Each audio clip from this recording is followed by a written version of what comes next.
Welcome to tonight's program, Smart Landscaping with Ornamental Vines. My name is Lonnie Clark, and I'm presenting tonight with my colleague, Lonnie Payne. So there's only one first name to remember. Master Gardeners of Napa County present these monthly library talks in partnership with Napa County Library.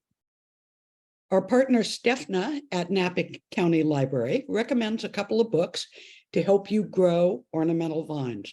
One is called Vertical Gardening by Jason Johns, and the other, Pruning and Training, What, When, and How to Prune, is produced by DK Publishing.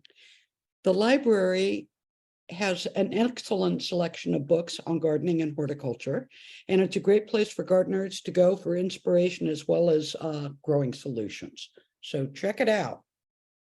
The mission of the University of California Master Gardeners is to extend research-based knowledge and information on home horticulture, pest management, and sustainable landscape practices to the residents of California.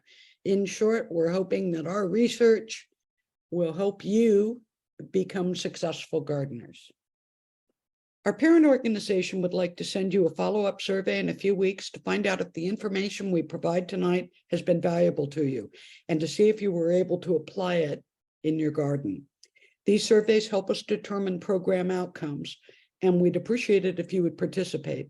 However, if you don't want to take part, go ahead and type your name in the chat box now, and we will remove you from the survey list. Also, we're going to take your questions at the end of tonight's presentation, but go ahead and type them into the chat box as they occur to you, and we will get to them later. Tonight, we're going to take a look at really what a vine is. I think most of us know them when we see them, but we may have a hard time defining them. Lonnie is going to share some wonderful planting selections for the Napa Valley and cover a bit of troubleshooting on growing them. I'm going to talk about a few cultivation tips, and then we're going to close with 5 great reasons to plant these wonderful plants.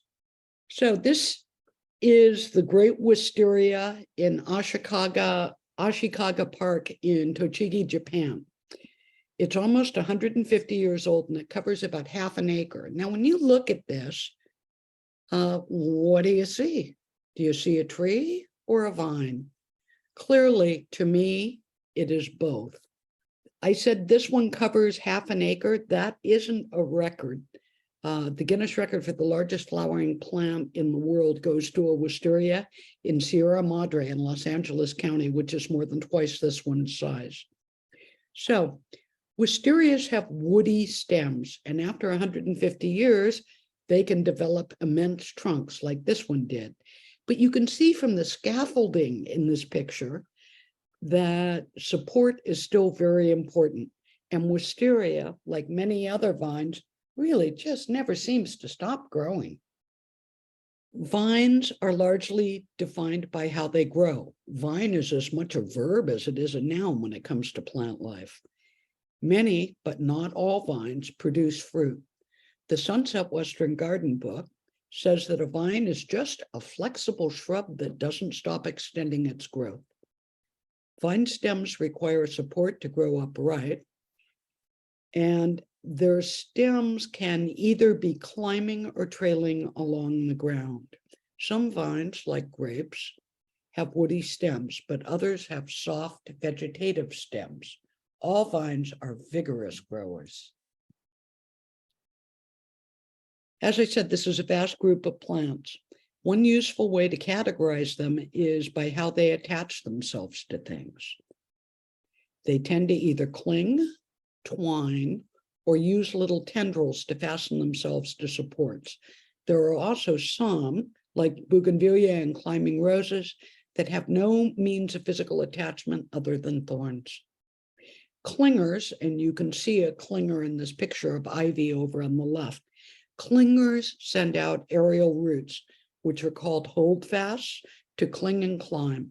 Common examples are Boston ivy and trumpet vines. The holdfasts can leave marks on walls, so consider that when you're planting them. Twiners, and you can see there's an illustration of a wisteria twining in the middle picture. Twiners use their whole stems to wrap around supports as they climb, and they have a distinctive circular growth pattern. They coil around wire, trellises, lattices, and things like mailboxes. Wisteria, jasmine, and honeysuckle are all common twiners. There's a clematis picture over on the right, and that is a tendril climber. Tendril climbers use little filaments growing out of their stems to grow onto thin supports. So pole beans, sweet peas, nasturtiums, and clematis are all examples. Now, I think I am going to turn it over to the other Lonnie, and he is going to give you some suggestions on ornamental vines that do particularly well. Thanks, Lonnie, and good evening, everyone. Before we start talking about some of the popular vines of Napa Valley, I just want to do a brief footnote and say that when we were building this presentation, we decided to not cover vines that produce fruit. So we won't be talking about grapes and a few other plants, just because there's so many out there, but we want to really keep this focus on ornamental vines. The first vine I would like to talk to you about is called the bluebell creeper. The bluebell creeper is a star, and let me explain why I say it's a star. The UC Davis Arboretum has a listing that they do frequently of all stars, and when they describe some plant or give some plant that all-star designation, what we're really saying is that it's a plant that it demonstrates its beauty and also its importance in the environment. And this is a great example of one of those. This is a bushy evergreen climber. It loves full sun or part shade. The flowers are bell-shaped flowers, and it's a vine, so it's not like the California bluebell. And a lovely feature of this plant is that it's drought tolerant. Another feature of this plant is that it's not, even though it's a vine, it only grows to about 6 feet. So as far as vining plants go, this plant will be very manageable. Here are just some examples of the pictures of the bluebell creeper, and they're just beautiful little plants. So the next plant I would like to talk about is the wisteria. And as Lonnie mentioned earlier, you know, the wisteria is a twiner. It's a great perennial vine. It's cold hardy. It resembles grape clusters, and the colors are great. You have lilac blue, pink, or white, and they like little to moderate water. Again, a plant that we're talking about how we're trying to be water-wise. It's a great plant that helps satisfy that condition, and they are absolutely splendidly gorgeous. The plant on the left is one of my neighbors, and this plant greets me every spring with these beautiful flowers. And as far as ornamental flowers go, nothing beats the wisteria. There's also the white variety that you see on the right. And they're great plants, they're hardy, and as all plants, vining plants can be, we have to be aware that they can wrap themselves around and twine themselves around structures and trees. So if you're thinking about using a wisteria, if you've never bought one, consider where you're going to locate it, and consider how much time you're going to need to keep it trimmed. They're hardy, so I'm not going to go into too much detail about what might be some problems with them, but occasionally you might have problems with scales, aphids, and mealybugs. And there's one disease that's common to the wisteria, which is called the wisteria vein mosaic virus, which basically discolors the foliage of the wisteria plant. there's no cure, and aside from discoloring the foliage, it doesn't really kill the plant. So once again, it's a very hardy plant, but if you see something, it might be one of these related types of problems.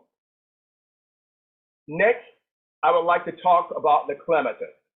The clematis, I feel, is one of the most beautiful plant families as far as ornamental vines go. There are more than 200 species. Most are deciduous, and there are very few varieties that are herbaceous.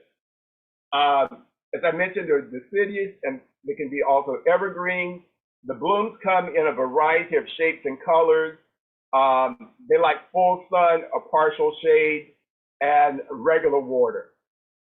They are tendril climbers, and they like a good supply of nutrients.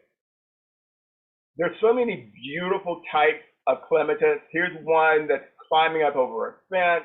On the right, there's beautiful white ones. As I mentioned, there are more than 200 varieties. The nice thing about the clematis is that, one, they work well as cut flowers for floral arrangement. You could also float flowers in a bowl of water as a display. But if you're going to do this, you're going to use the clematis flowers for display, be sure and cut the ends of the stem with a match to make the flowers last longer. And another thing about clematis, you really don't want them to dry out. Again, as you can tell, I really like this flower. It comes in so many different varieties, and it's all the same family, and they're just gorgeous plants.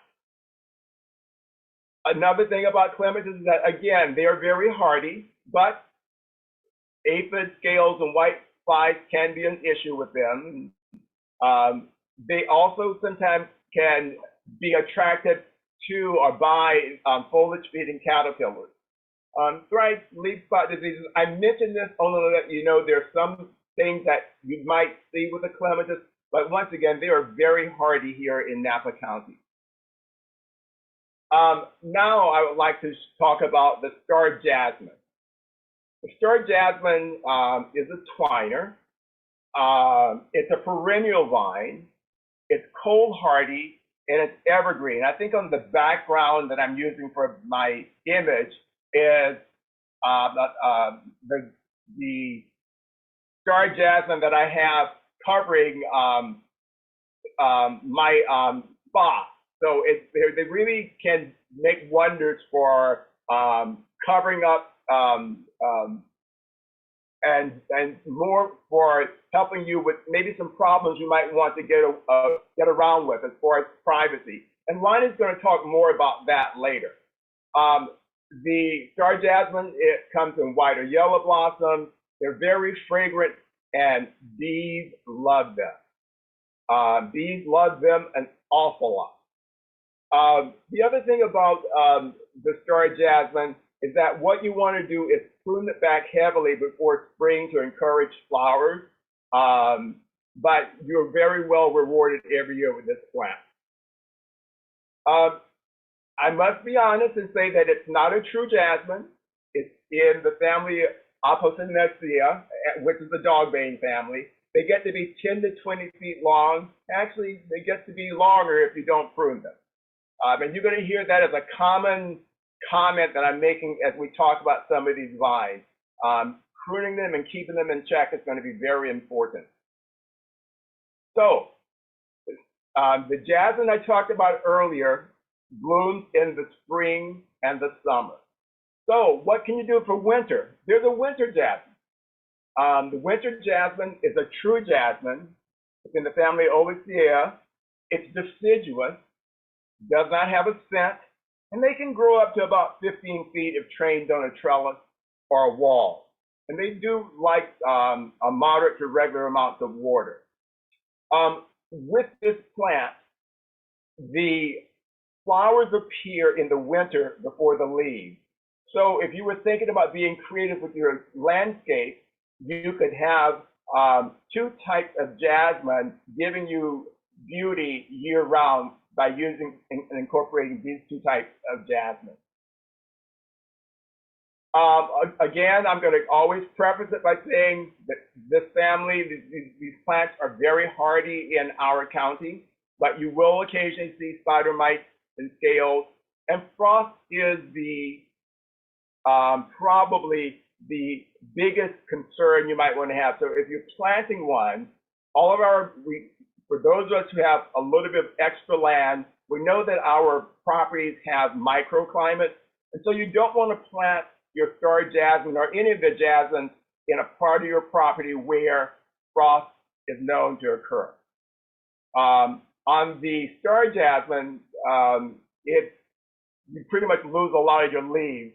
The winter jasmine, sometimes you lose the plant.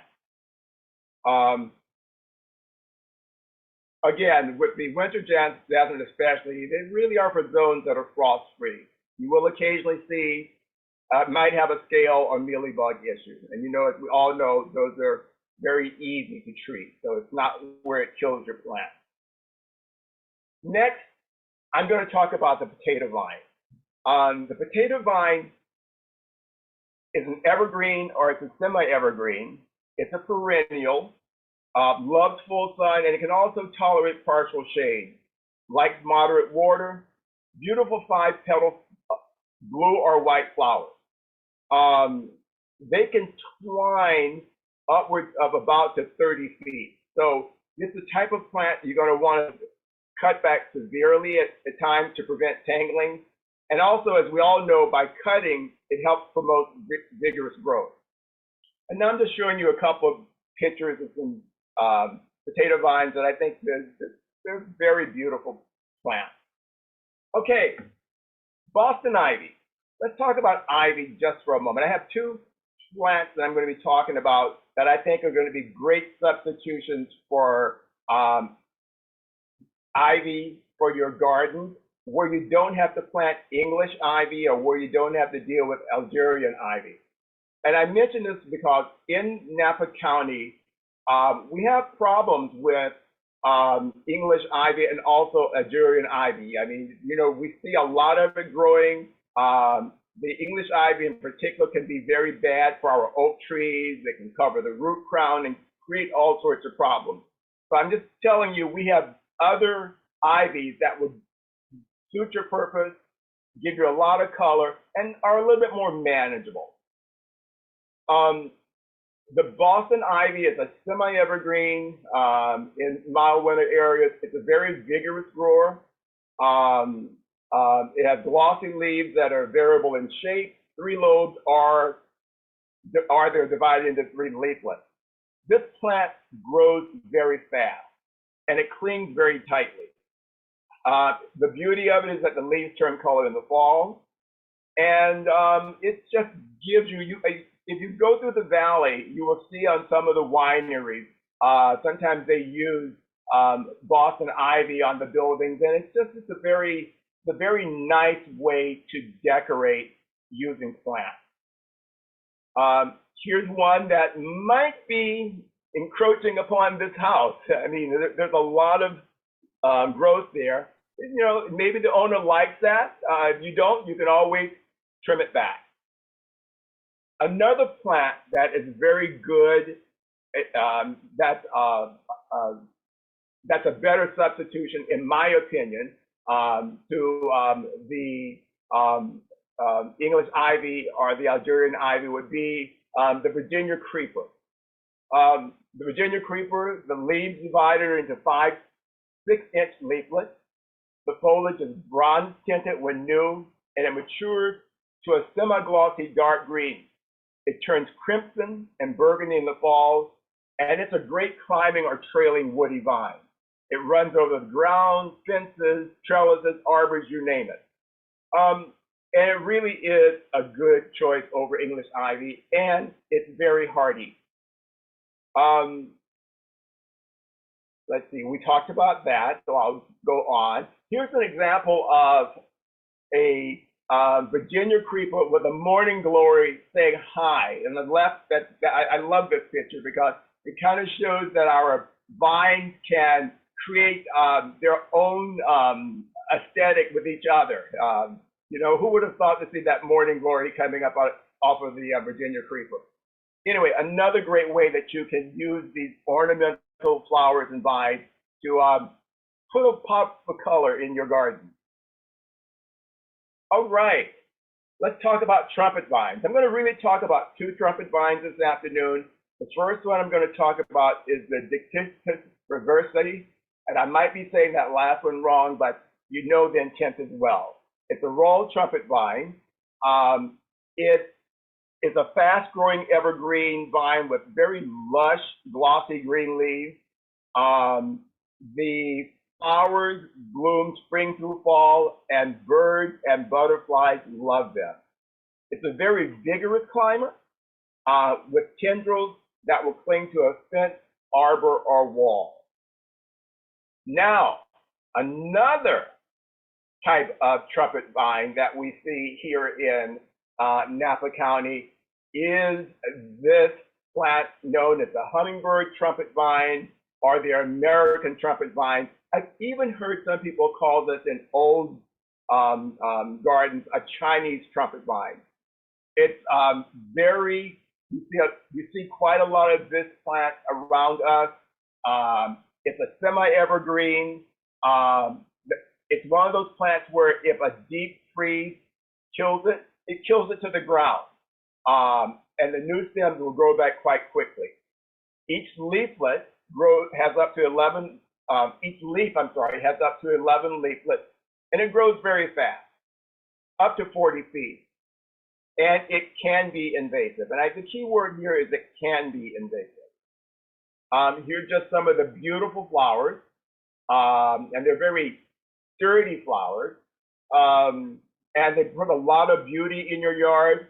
But this particular type of plant needs to be properly attended so it does not become invasive. An example of that would be, look at this house. This plant is almost destroying this house. If you look at the roof, it's almost messing up the roof on the porch. That seems like it's going to be a bill for some homeowner at some moment. So if you like this plant, and like I said, it's very common, just be aware that you want to pay attention to it and keep it pruned. Unless you like this type of exotic treatment to your home. These are very hardy plants. Like I said, one of the biggest things that if they're in a frost area or a freeze area, they could die down to the base, but they will come back up. I mentioned leaf spots just because if you have them, this might be something you might encounter. And I also mentioned powdery mildew because a lot of us, especially those of us who live along the river itself, know that we sometimes have foggy mornings, and so that extra moisture helps make that powdery mildew. It could be an issue. As far as bugs, plant hoppers, and once again, our familiar scale. I'd now like to talk about honeysuckles. Honeysuckles are evergreen. They like full sun or shade. They can reach up to 30 feet, and a majority of the honeysuckle can be invasive. And they can be invasive because of how fast they grow, and they can also be invasive because birds spread the seed. They are very hardy, they look beautiful, and they bring back to me memories of my childhood. I just remember seeing a lot of honeysuckle when I was growing up. Excuse me. The picture I'm showing you now is just some different pictures of honeysuckle. As you can see, the honeysuckle on the left is definitely climbing up that tree. If it was my tree plant, I would probably take some of it away from the tree. There's the honeysuckle in the middle. And then if you look at the honeysuckle on the right, it's the red trumpet honeysuckle, also called Lansevia sempervirens, and it's less invasive.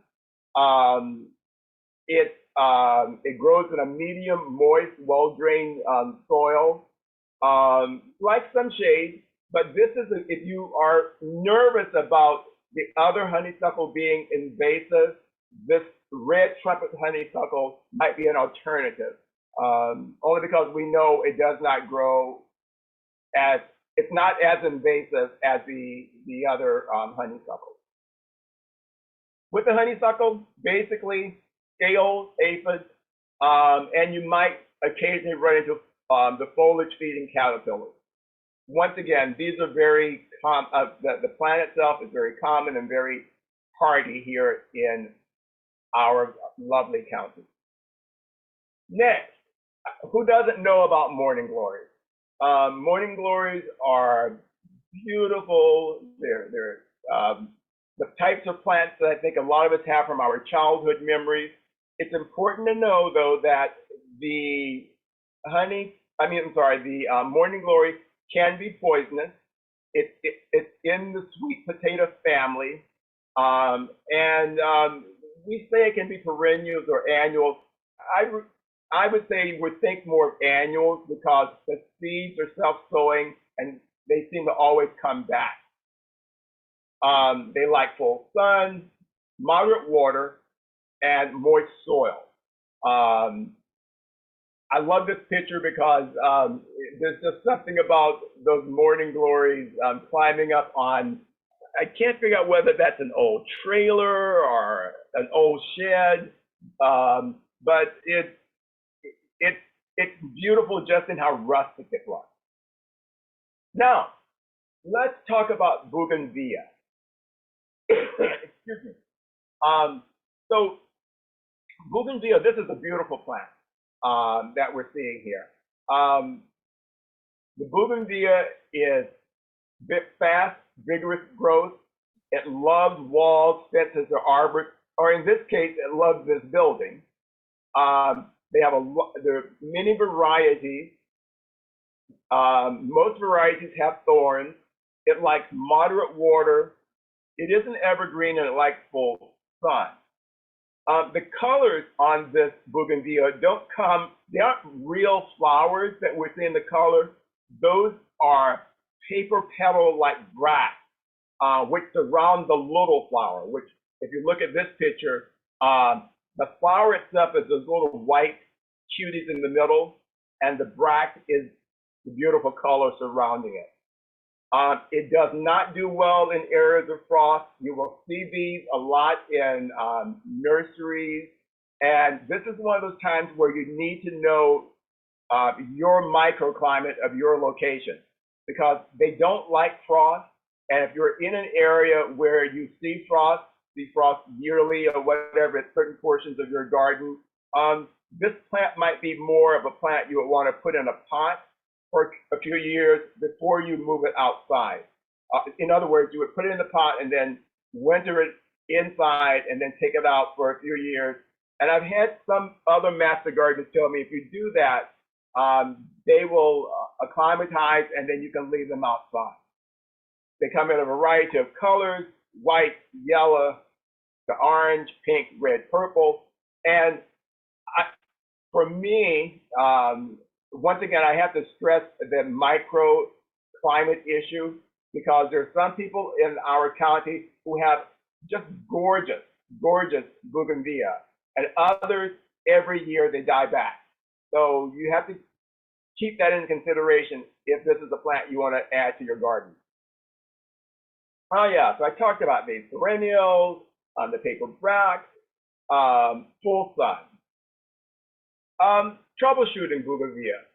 Once again, our favorite pests, those aphids, scales, and whiteflies. We have to deal with those in our roses and other plants, so some of us have a familiarity of dealing with that. There's also something called a bougainvillea looper, so that's a bug. Mealybugs, and then really as far as the weather, the frost is your primary issue there. And on that note, I turn it back to my bud, Lonnie. Thank you, Lonnie. You're welcome. Although we're focusing on ornamental vines tonight, I've included a picture of the world's oldest producing grapevine here just because it's interesting. Vines, specifically grapevines, are among the oldest cultivated plants. We know that they were grown as early as the 7th century BCE in the Near and Middle East. The picture here is of a Zamatova Tovka, grapevine. It's the oldest producing grapevine in the world, and it's been doing its thing in Maribor, Slovenia since the 1600s. It doesn't produce a whole lot of grapes anymore, but it still manages 100 pounds or so each harvest. We know from firsthand experience that grapevines thrive in our valley, of course, but Lonnie just gave us a great list of ornamental vines that can do equally well here. Each cultivar of ornamental vine has its own requirements, but there are a number of cultivation tips which apply to almost all types of vines. Next slide, please. One of the rules that master gardeners live by is right plant, right place. Taking the time before you plant to make sure that the vine's sun and water requirements can be met where you want to plant it is just smart gardening. Likewise, consider the soil and drainage in choosing a planting spot. You'll also want to know if and when your new vine needs feeding. Of the plants Lonnie just talked about, almost all take full sun, but there were several that do fine in partial shade. Several, most notably the bluebell creeper, requires very low water, while wisteria, clematis, and bougainvillea only need moderate amounts. They don't need huge amounts of water. All vines need support of one sort or another. You can go with a purchased trellis, spending a little or a lot, depending on size, material, and shape. But there are other ways to give your vine support too. We'll look at those in a minute.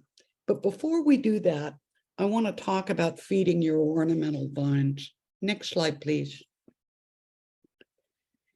Nutrient needs vary by plant species, so always check the requirements for your specific plant. That being said, most ornamental vines benefit from annual feeding, and many need nitrogen, which aids in leaf production and promotes vegetal growth. Phosphorus and potassium help with root development and flowering. And nitrogen is abbreviated, hold on for a minute and I'll get to that. Just a reminder, when you buy any sort of plant food or fertilizer, make sure you check the label to see the ratio of nitrogen, phosphorus, and potassium, which are abbreviated N, P, and K on the plants or the nutrients packaging. Make sure you use a product with a ratio compatible with your plant. Read the application instructions carefully and apply it as directed. Don't use more than the recommended amount or you may hurt your plant. Next slide, please. Okay, now back to supports. Some vines, especially clingers that put out holdfasts, can damage surfaces like masonry or wood. Make sure that whatever you train your vine on is up to the task. Is it impervious to roots and grasping shoots? Can it bear the weight of a healthy vine? Here are 3 common places people grow vines, but there are lots of others. But walls, mailboxes, fences, kind of a no-brainer. Next slide, please. Many people just grow vines on whatever's handy. And here are some examples. Using an entire structure, as Lonnie told you, isn't a great choice for most people. But if you happen to have an old unused shed that you'd rather disguise than tear down, a vine is an option. I love the idea of repurposing an old ladder or a patio umbrella as a climbing structure for vines. And if you happen to have a pile of unused rebar in the yard, you can really easily make a teepee structure and grow a vine on that. Vines will grow on just about anything. So be creative. As long as you give them something to climb it they will. Next slide, please. All right. Now we're going to talk about invasiveness. Lonnie mentioned it, and it's on everybody's minds when they consider planting a vine. Although some vines develop barky stems, like we saw with the wisteria picture at the beginning of the slides, many do not, especially as young plants. And if a plant doesn't have to devote a lot of energy to forming bark and a central trunk, it can use those resources on stem growth. And that's exactly what most vines do. Their soft, pliable stem tips unfold at a remarkable rate, much faster than most other shrubs and trees. This has given them a bad reputation. Consider Audrey, the vine in the show, Little Shop of Horrors. You probably know someone who has an unpleasant story about ripping out blackberry or ivy vines. If not, consider this. Ecologists fear that liana vines are destroying jungle tree canopies in the Amazon. Lianas grow unchecked, twisting their way to the tops of trees seeking sunlight, and in doing so, they eventually deprive those trees of sunlight, and the trees die back. Next slide, please. All right. I think the caption here pretty much says it all when it comes to kudzu. The story of kudzu provides another sobering example of invasiveness. Introduced to the United States from Japan in 1876, it was sold as an ornamental, largely to cover porches, and it was also used as cattle feed. In the 1930s, the Civilian Conservation Corps planted it to combat soil erosion. Over the past 90 years, the kudzu problem has exploded. Today, it covers 7.4 million acres in the United States, much of it in the Southeast. And the Department of Agriculture says that it may invade as much as 150,000 acres a year. It grows a foot a day.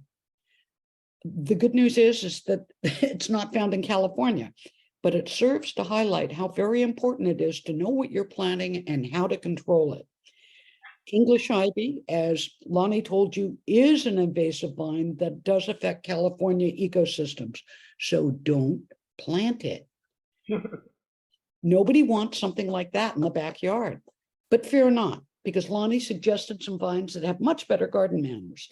Nevertheless, most vines require a firm hand and annual pruning. If you do that, you're going to be rewarded with lush, well-mannered plants. Next slide, please.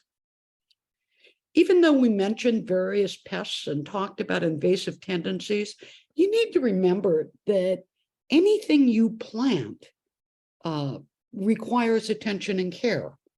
And anything that you plant has things that can harm it. So don't be put off when we talk about troubleshooting. Vines can be easy, rewarding, and pretty additions to your landscape. And I'm going to give you 5 great reasons to plant them right now. Next slide, please. The first is disguise.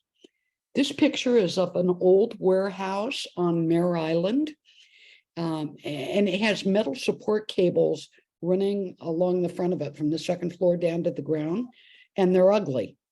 Morning glories look a lot better.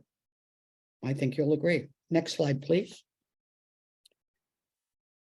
The second reason to plant an ornamental vine is to increase privacy. They are a really quick and pretty way to create a green barrier. Next slide, please. Aesthetics are important. This clematis looks much nicer than the bare wooden post behind it. It adds height to otherwise ground level plantings, and the purple color provides a nice pop of contrast next to the pinks down along the ground below it. Next slide, please. Flowers. I don't think I need to say too much more. Vines will give you lots of big, showy flowers with little effort. Vines are a great choice to bring some color into your yard. Next slide, please. Last reason is that vines attract pollinators. Hummingbirds love passionflower and trumpet vines. Bees are attracted to honeysuckle and jasmine, and clematis draws butterflies. All three of these pollinators enjoy morning glories. Bats and beetles are important pollinators, but in the Napa Valley, most of our vines are likely to be pollinated by birds, bees, and butterflies. Okay, back to you, Lonnie. All right. So during my talk, I was talking about some of the problems or troubles you might have with some of your flowers. Well, I have two ideas to share with you this afternoon. If you aren't familiar with this website, it's called the Integrated Pest Management Program. And it's a great database that's set up by our UC and our the Agriculture Natural Resources Group. It gives you a lot of information on a lot of different types of pests. And for example, when I was looking and doing some additional research on my flowers, I was able to go to this page, click on that flowers button, and then it would ask me the name of a flower, and it would tell me information if it was in the database about that particular flower. This works for flowers, it works for household pests, it works for common bird pests. As you can see, it's a very robust first step to helping to deal with a potential problem with your flower. That's not also to forget that we have an amazing hot desk staffed by UC Napa County Master Gardeners that you can also take advantage of. So there's several ways that you can get additional help with your plant when there are problems that you would like help with identifying. All right, so I put this up for a reason. I talked about maybe 11 or 12 different types of vines. There are vines I didn't talk about, and I know we all probably have some favorite vines, and maybe I covered yours and maybe I didn't. For example, on the right, there's that mandevilla with, they're beautiful, they're unscented, and they are twining plants. But for me, I can't grow those. It becomes annual for me because I have portions of my garden that see frost. You might not have a frost issue, and that would be a great plant for you. On the left, I have a passion flower. A lot of people in Napa County have different types of passion vines and flowers. I didn't go into a lot of detail. I didn't cover it on my list because this is another one of those plants. It's a beautiful plant, but it can be invasive. It grows really fast, loves full sun. There are some varieties, most of the varieties of this also bear fruit. And so that's another reason why I didn't add it to my list. But once again, it's a beautiful flower. But one of the things I like to think of, especially with vines, as beautiful as they are, the prettier they are, sometimes the more invasive they might be. So it's a very small way to look at that. But I'm just curious, if any of you would like to, in the chat room, tell me some of your favorite vines, maybe some vines that I didn't cover. If you would like to do that, we'll take a moment or two to see if anyone populates any other vines in there. And once again, it's not a quiz. We'll give you a minute or two more because I noticed the chat number hasn't changed much. Well, that's okay. Hopefully that this talk has given you some ideas if you're considering vines that you might be able to use when you go searching at the nurseries and the catalogs for new plants to put in your garden. I want to thank you. This slideshow and resources you can find on our website. And the link for our website is UC Master Gardeners of Napa County, HTTP, well, you can see that. And You can go to that website. It's very helpful. When you go to the website, this is what it looks like. It's our UC Master Gardeners of Napa County. I mentioned to you, for example, that the integrated pest management, there's a link on this page, so you don't have to dig around. You can go to this page and select that. If you need help from the help desk, there's a link here where you can click on and fill out some information, and you will get a response from one of our very experienced master gardeners who work on the help desk to help you with your problem. This is a very easy homepage that we have. It also shows you calendars of events that are coming up that we are doing as master gardeners. So this might be a great page for you to bookmark on your browser. With that, here's the bibliography of some of the resources that the two Lonnies used to prepare this presentation. And with that, we open it for questions. Okay, actually, Lonnie, I can see my chat. You can, or you can't? Yeah, so let's just go through these. Okay. Oh The yeah, I can see first mine now as question. well. Oh, you can. Okay. Yeah. So the first one I see says spider mites are bad, but do we need to worry about garden spiders and cellar spiders? And my off the top of my head answer is no. With very few exceptions, like the black widow, spiders are our friends. Yeah, and because the information I shared with everyone came from the integrated pest management, those other spiders weren't mentioned. So it's just the spider mites that we need to worry about in this case. Okay. All right, so the next question. Ugly. It's ugly. Welcome, Nancy. I have the same problem. I have the American trumpet vine, and yes, it is very aggressive. And I have one that sent out via a root a plant that was about 7 feet from the mother plant. And all you can do in those cases is just dig that puppy up. And whenever you see one, it's almost like if you have bamboo in your yard, that's non-clumping bamboo. If you see it, you just have to dig it up. But if you do that, it will keep the trumpet vine intact. My trumpet vine is about 10 years old. I have a neighbor who has one, and I'm assuming that yours is the American red trumpet vine. I have a neighbor that has one that she's had for about 20 years, and it's almost tree size. And occasionally she does the same thing. If it sends out an underground root that becomes a plant, just dig it up. Hey, Lonnie, this is Jane. Another thing I read about that is you can mow them if they're coming up in your lawn, you can mow them down. And a more organic way, other than an herbicide, is to, when you take it down to the very root, like you were doing, cut it back as far as possible, is pour boiling hot water on it to kill at that particular plant. That's right. one of the IPM non-herbicide, an organic way to attack it.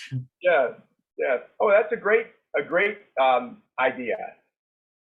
All right, Alice has a question saying, any thoughts on climbing roses? And I'll answer this one because, Alice, in February, we did a program called, I believe it was called Love Your Roses. And there was a whole bunch in there about climbing roses. And if you want to see it, we recorded it. So if you go to the Napa Master Gardener website and go down about halfway down the page, Lonnie just showed you where the link was, where it says past programs and presentations. Just skim right over to the ones from 2023. And I'm pretty sure it was February when we did that program. And I think you'll find a lot of information there, but they're a wonderful choice and easy to grow. Great. So Kristen Hayes asked about planting jasmine. So I'm going to ask Kristen, I'm assuming you were talking about the white jasmine, the jade jasmine. And the way I would answer that question is that jasmine is easy to keep trimmed. So you could put it in planters, or you could put it in the ground. If you want to cover the fence, it might be more, it might grow faster to cover the fence. And because you're going to be trimming this as a good gardener, at least every year, even if it grows a little bit excessive on your fence, you can just trim it off. I have one growing over my fence into my neighbor's yard, but my neighbor likes the jasmine, so he hasn't trimmed it, but he has every right to, if he wants to trim it that's coming over his fence line. Let's see, you also said, I forget to add that I have adobe soil and full sun, which makes it hard to plant. Oh, well, okay, there you go. If it's hard to plant in the soil, put it in that pot. They do quite well in pots. You're not know whether you're going to put, you're going to put in a pot, you're going to place the pot or planter next to your fence. That should work. Okay, and it looks like the last question is one for the ages. How to keep the blackberry in check? Anything you can throw at it is my answer. I hack it back. And I'm certainly going to try the boiled water or the boiling water cure. Yeah. But I don't want to use an herbicide in my yard to kill it. So I hack back what I can and learn to live with it and enjoy its blackberries. Lonnie, do you have anything else to add? I pretty much the same thing. We are right on the Napa riverbank, and so we get a lot coming up every year. And so every winter we just go down and we just cut, and that's really, I mean, it's the problem with blackberries. They once you got them, it's hard to get rid of them completely. Yep. But I do like that boiling water. I might try that. Well, I know people that have used fire to control blackberries, and I think that is just foolish considering where we live. It may work, but if you've got blackberries, if you've got blackberry vines, look on the bright side. You also have blackberries. You're supporting our wonderful fauna in the Napa Valley, and kill what you can and rise above the rest. Okay, I think that's. Well, I just see one more question from Glenn that I just saw pop up. Your opinion, I have an 8-foot metal gifted to me a few weeks ago. I would love to cover it with a vine this year. What would you consider my best bet? Well, an 8-foot metal what? Yeah. Oh, trellis. Okay. Okay, great. Yeah. Well, Glenn, you could try a lot of different ideas. I mean, clematis certainly likes a trellis. Honeysuckle. I love trumpet vines. Lonnie, Jane, do you have any favorites?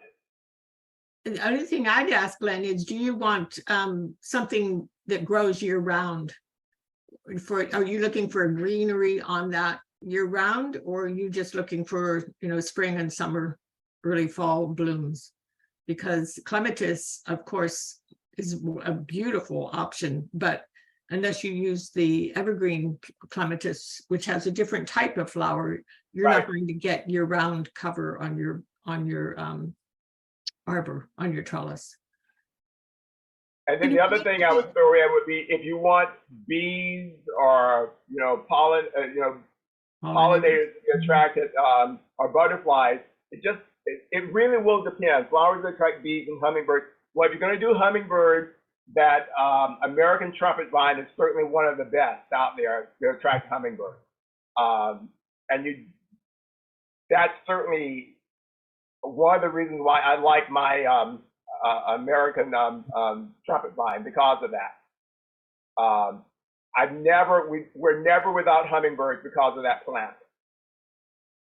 Yeah, another option might be a climbing nasturtium. Oh, yeah. So really, what a lovely problem to have.